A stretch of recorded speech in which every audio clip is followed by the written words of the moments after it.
नमस्कार। जैसे कि मैंने पिछले वीडियो में चर्चा किया था कि ओवरऑल इलेक्ट्रिकल टॉपिक का, उसमें से आज एक टॉपिक लिया हूँ एसएलडी। अब एसएलडी क्यों ले लिया? इसलिए कि बेसिक चीज़ें आप कम से कम गूगल वगैरह से कवर कर लेंगे। इसमें करंट, वोल्टेज, रेजिस्टेंस, एम्पियर, इन सब का डेफिनेशन क्या होता है, यूनिट क्या होता है, ओम पता होना चाहिए, रेजिस्टेंस का ओम होता है। तो ये सब चीज़ जब याद कर लेंगे आप, तो ये सब चीज़ें समझने में बहुत मज़ा आएगा, आप लोगों को पढ़ने में भी मज़ा आएगा। तो आज मैंने जो टॉपिक लिया एसएलडी का, बहुत लड़के एसएलडी पेपर पे लिख के याद करते हैं। अभी मैं एक बार समझाऊंगा, आपको याद करने की ज़रूरत नहीं पड़ेगी। अगर आप दिल्ली में हैं तो दिल्ली में सबसे पहले बीएससीएस से पावर सप्लाई हमारी आती है, जो दिल्ली गवर्नमेंट के थ्रू है। बीएससीएस के बाद हमारी सप्लाई आ जाती है आरएमयू पे। और आरएमयू बोलते हैं, आरएमयू जो होता है रिंग मेन यूनिट। रिंग में इसमें भी SF6 गैस डली होती है, आपको पता ही होगा। आरएमयू लगा है बहुत सारे साइटों पे, बहुत सारे जगह पे आपको सुनने में आएगा कि SF6 लगा है। तो आरएमयू जो होता है इसलिए होता है कि दो सोर्स को भी हम वहाँ पे कनेक्ट कर सकते हैं, जो ब्रेकर से एक आउटगोइंग होता है। तो ये सुविधा होता है, इसलिए आरएमयू को हम चूज करते हैं। आरएमयू के बाद जो हमारा सप्लाई आता है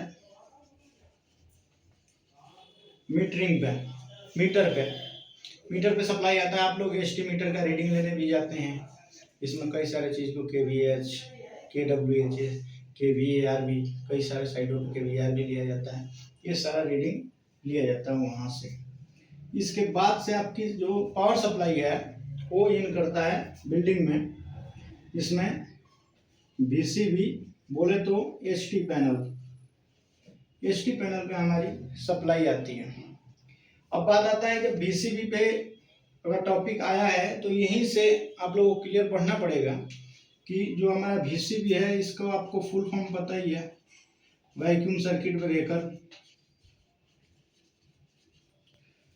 अब VCB में सारे parts, name, function, testing overall आपको कंप्लीट करना पड़ेगा। बहुत सारे जो टेस्टिंग के भी क्वेश्चन पूछे जाते हैं अगर आप इंजीनियर लेवल पे आते हैं तो, इसका आईआर कैसे होगा, हाईपोर्ट कैसे होगा, टाइमिंग टेस्ट कैसे होगा।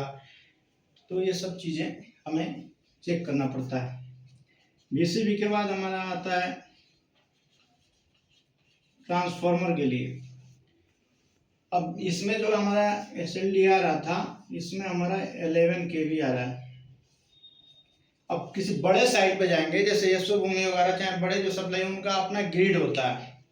अगर स्पेशली एक सब स्टेशन का बात करेंगे तो यही प्रोसेस होता है उनका। जैसे कि यशो भूमि में ग्रिड है, वहाँ सप्लाई सबसे पहले आती है GIS में, GIS के बाद जाती है पावर ट्रांसफार्मर में, जो 66 kV से 11 kV में कन्वर्ट करता है। वहाँ से हमारा डिस्ट्रीब्यूशन होता है VCB के थ्रू। लेकिन जब छोटे साइट पे रहेंगे आप तो BSCS से आपके RMU या SF6 का कोई ब्रेकर मिल जाएगा, वहाँ से आ जाएगा मीटरिंग पे, मीटरिंग से फिर आएगा VCB पे, जिसमें VCB में कई सारी टॉपिक्स हैं, इसको आगे मैं डीपली पढ़ाऊँगा भी। उसके बाद हमारा आ जाता है ट्रांसफार्मर पे, जो 11 kV से 440 में कन्वर्ट करता है। अब ये ट्रांसफार्मर तक जो आपकी सप्लाई है, यहाँ तक 11 kV रहता है, ट्रांसफार्मर के प्राइमरी वाइंडिंग तक। अब ट्रांसफार्मर का भी हमें डिटेल में पढ़ना पड़ेगा कि ट्रांसफार्मर कितने प्रकार के होते हैं, वोल्टा के आधार पर कितना होता है, आउटपुट के आधार पर कितना होता है, कंस्ट्रक्शन के आधार पर कौन कौन सा होता है, ट्रांसफार्मर के क्या क्या पार्ट्स हैं, क्या सेफ्टी हैं। इंटरव्यू में जैसे कि छोटे पद के लिए आप जाएंगे तो वहाँ पे सिर्फ सेफ्टी वगैरह ही पूछा जाता है। जैसे कहीं पर वर्ल्ड टाइप ट्रांसफार्मर, तो वर्ल्ड टाइप ट्रांसफार्मर में सेफ्टी ज़्यादा है, ड्राई टाइप में कम है। तो ये सब चीज़ें ट्रांसफार्मर के लिए पूछा जाता है। इंजीनियर लेवल के जाते हैं तो ट्रांसफार्मर का टेस्टिंग पूछा जाता है कि प्री कमीशनिंग टेस्टिंग क्या है इसके। ट्रांसफार्मर के बाद हमारी सप्लाई आती है ACB पे। ACB आपको पता ही होगा, जो एयर सर्किट ब्रेकर होता है।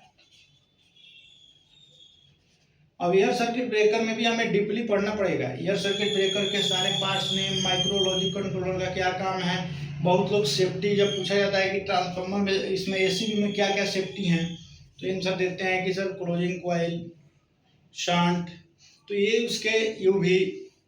तो ये एक तरह से मेन जो ACB में सेफ्टी का काम करता है वो माइक्रोलॉजिक कंट्रोलर ही करता है। जो अपने ब्रेकर के लेफ्ट साइड में आप लोग देखते हैं, जिसको LSIG शॉर्ट में ही बोला जाता है, उसका भी टेस्ट। अब ब्रेकर में हमारे ACB में सारे पार्ट्स के नेम, फंक्शन, माइक्रोलॉजी कंट्रोलर के थ्रू सेफ्टी, आप देखे होंगे कि LT पैनल पे ACB के नीचे अलग अलग मास्टर टिप वगैरह वगैरह, सुपरविजन, ये सब सेफ्टी प्रोटेक्शन रिले लगे होते हैं। वो एडिशनली होते हैं। जो अपना ट्रिपिंग कॉइल होता है वो सारे ये प्रोटेक्शन रिले उसको कमांड देते हैं, न कि इसको सेफ्टी में काउंट नहीं किया जाएगा। इसको as a part name function, जैसे कि आर्च चैम्बर हो गया, आर्च च्यूट हो गया, मूविंग प्लेट हो गया, फिक्स प्लेट हो गया, तो ये सब ACB का है। अब ACB में भी आपको टेस्टिंग पूरा पढ़ना पड़ेगा कि LSIG का टेस्टिंग कैसे है, CRM टेस्ट कैसे होता है, इसका IR कैसे करते हैं, तो ये सब चीज़ें हैं। अब ACB बोले तो यहाँ पे LT पैनल भी आप कंसीडर कर लेना कि ACB जो हमारा होता है LT पैनल, जो इसमें इनकमर के थ्रू ट्रांसफार्मर से डिस्ट्रीब्यूशन होती है। ACB के बाद से हमारा जो है आउटगोइंग पैनल्स आ जाते हैं, जहाँ पे हमारा MCCB के लिए सप्लाई जाता है। MCCB का भी आपको फुल फॉर्म पता ही होगा, मॉड्यूलेटेड सर्किट ब्रेकर होता है। MCCB ACB से कम रेटिंग के होते हैं और MCCB से ही मेन डिस्ट्रीब्यूशन हम लोग का चलता है। MCCB के बाद हमारी सप्लाई DB के लिए जाती है, चाहे कई सारे जो 3 फेस के हैं उनके लिए डिस्ट्रीब्यूशन होता है, 3 फेस के इक्विपमेंट, एसेट्स वगैरह। तो यहाँ से हमारी सप्लाई डिस्ट्रीब्यूशन से DB में जाती है, जहाँ एक TPN देखे होंगे, 3 पोल विथ न्यूट्रल। DB से हमारा सप्लाई जाता है TPN पे। TPN के बाद वहाँ से हम लोग सिंगल फेस को प्रोवाइड करते हैं।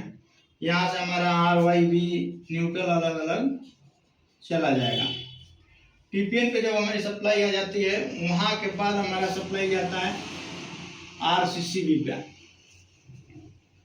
RCCB के बाद हम लोग देते हैं सप्लाई MCCB को। RCCB का मैंने पहले ही शुरुआत किया था, जिसमें आपको पूरा डीपली बता दिया हूँ कि क्या क्या चीज़ें होती हैं, क्या टेस्टिंग होता है, कैसे काम करता है, किसके सिद्धांत पे काम करता है।